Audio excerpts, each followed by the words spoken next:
हे 10,000 रुपये आहेत माझ्याकडं. तेवढं घ्या आणि विषय मिटवा आणि आमची लाईट तेवढी चालू करा की.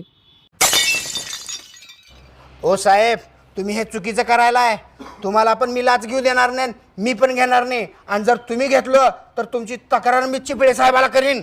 कोण चिपळे साहेब? ते चीफ साहेब मोठ्या खुर्चीवर बसायचे. आणि लक्षात ठेवा, माझ्या रक्तात इमानदारी आहे. ह्याने 50,000 रुपये भरल्याशिवाय अजिबात लाईट जोडणार नाही. अरे जाऊ दे सोड, त्यांनी लय गरीब आहेत, कशाला उगाच पिडालायस? गरिबाकडनं तुम्ही घ्या पैसे आणि तुम्हीच राहा खुश, पण मी माझी इमानदारी सोडणार नाही साहेब. तुम्हाला शेवटचं सांगतोय, देऊन टाका ह्या बाईचे पैसे वापस. तुम्ही देऊन टाका, देऊन टाका.